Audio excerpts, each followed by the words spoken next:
Welcome back to Bitcoin Advisors channel. My name is Chris, bringing it to you from a rainy Westlake Village, California. Welcome back to 2023.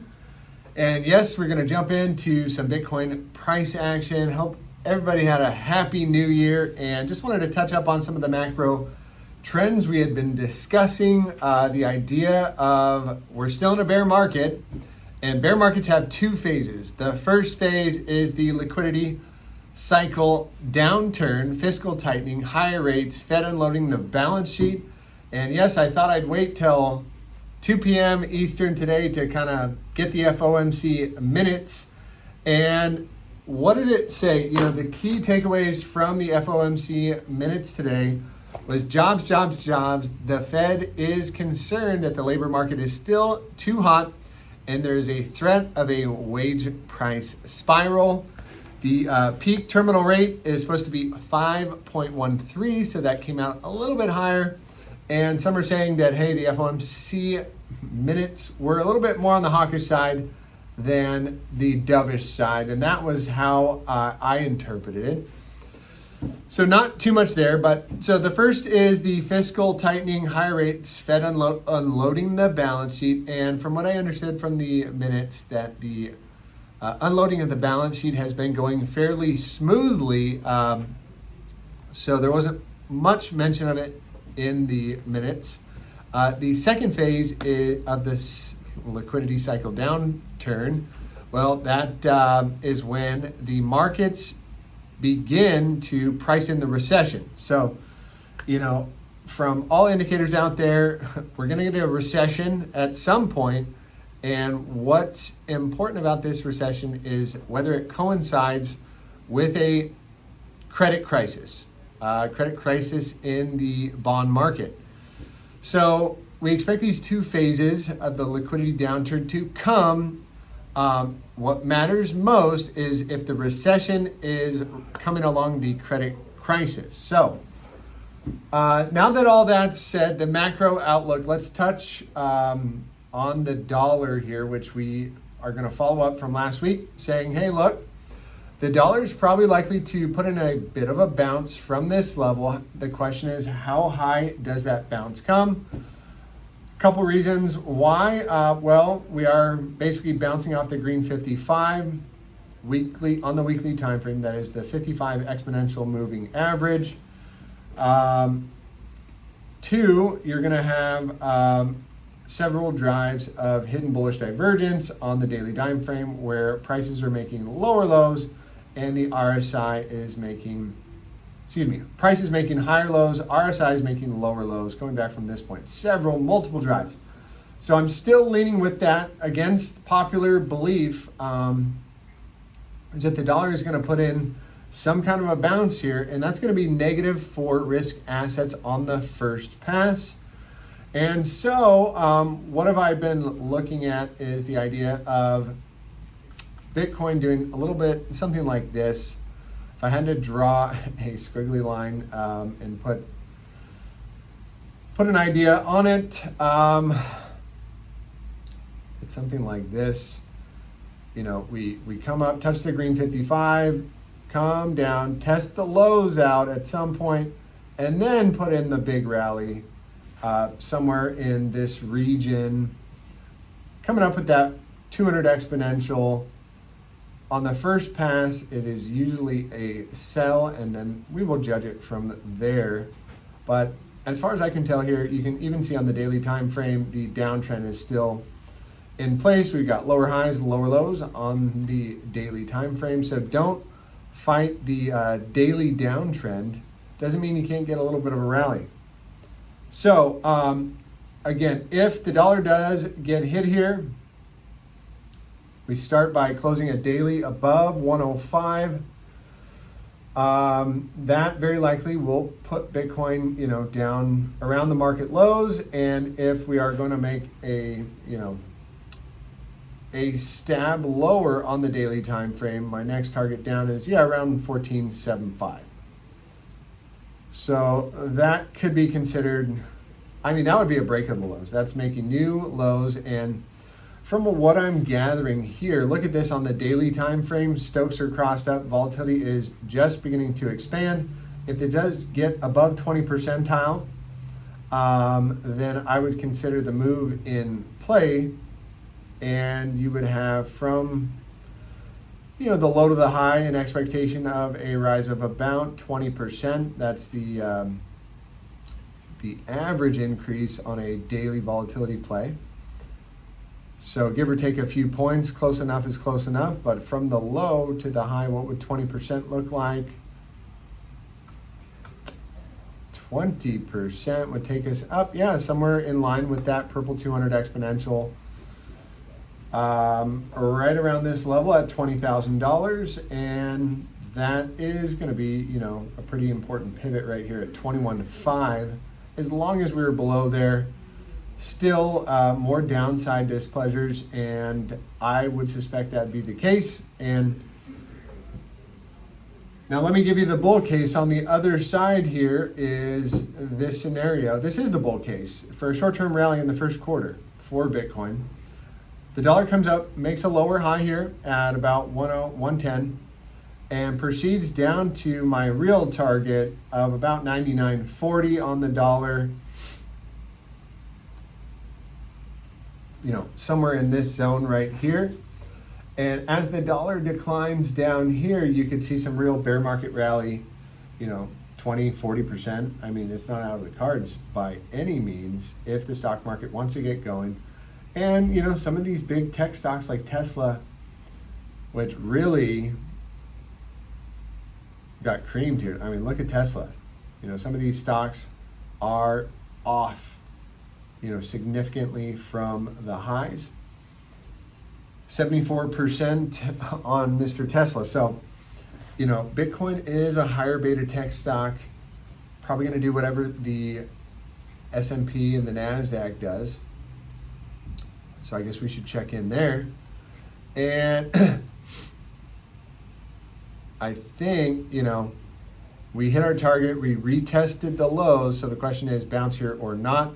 It's going to have to do with the dollar. Again, this market has been so, the dollar has been king for some time.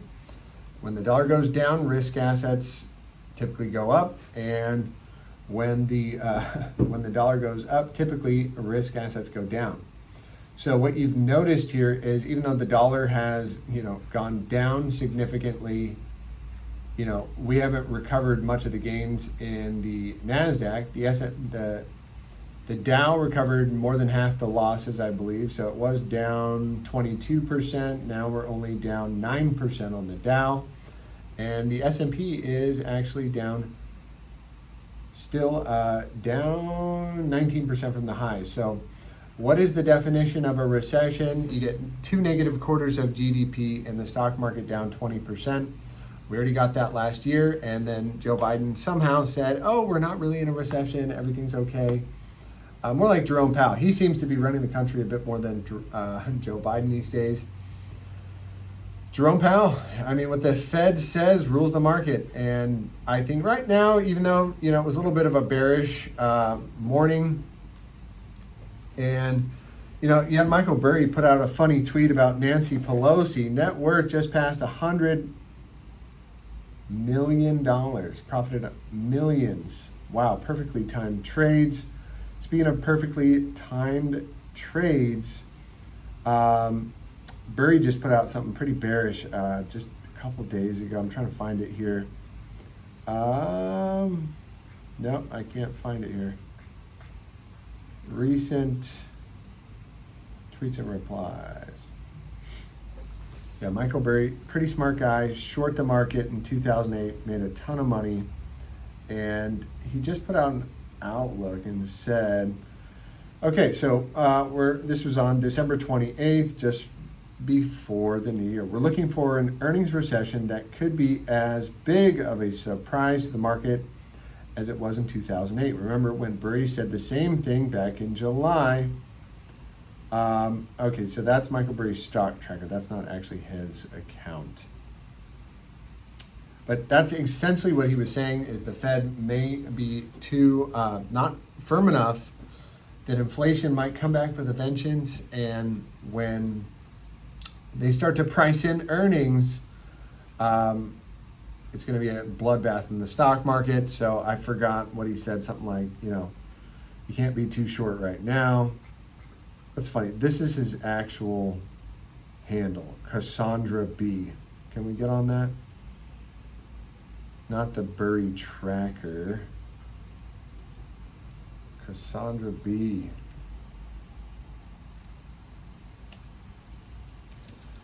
What else happened in crypto today? Coinbase was fined $100 million. I heard it was 50 million, then 100 million. So whatever that is, I'm sure they are just trying to get their hands from, being a little dirty.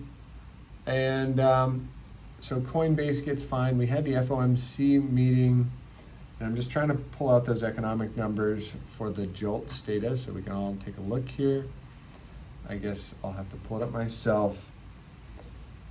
My FX book. So what other numbers are we going to have out this week? So today was let's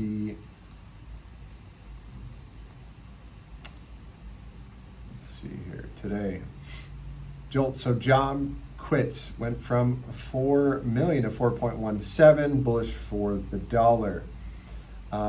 ISM manufacturing employment up from 48.3 to 51.4.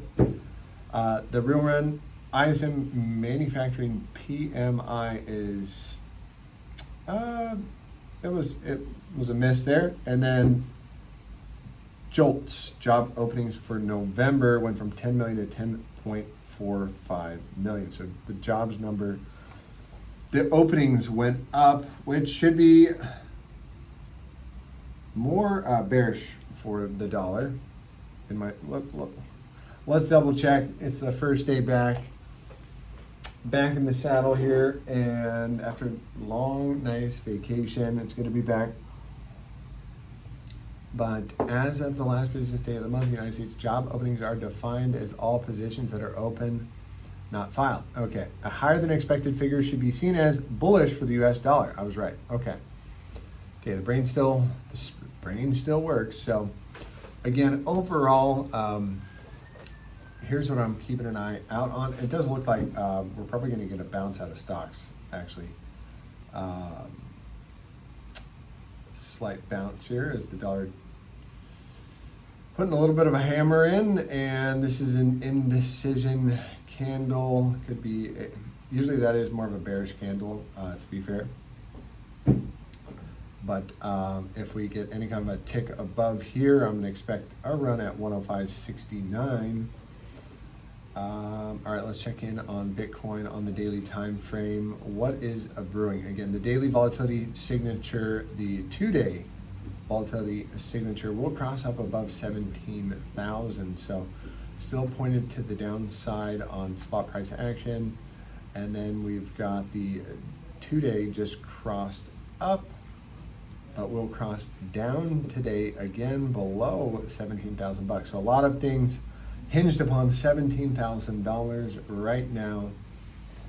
Is the dollar going to get bullish, or is the dollar going to get bearish? And again, we've been caught in this range between 105 and 103.50 for a good week and a half now. So it's been a bit slow, yeah. So that was going back to December 22nd. Has not been able to put in that low yet, and really you want to see that closure, daily closure above 105. That'll confirm this as a kind of a complex low and should give us a nice bit of a rally. Okay, so now where's the invalidation on the other side? If the dollar does close below 103.34, I would say initiation on the 20% move to the upside, and I will be looking for Bitcoin to at least test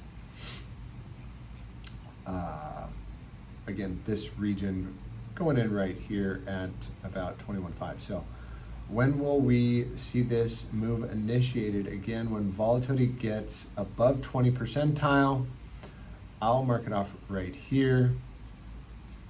And what happens sometimes first is you get the fake out. The first one volatility expands, and then it comes back down, and then you get the real move. However, we already had 2 fake outs right here.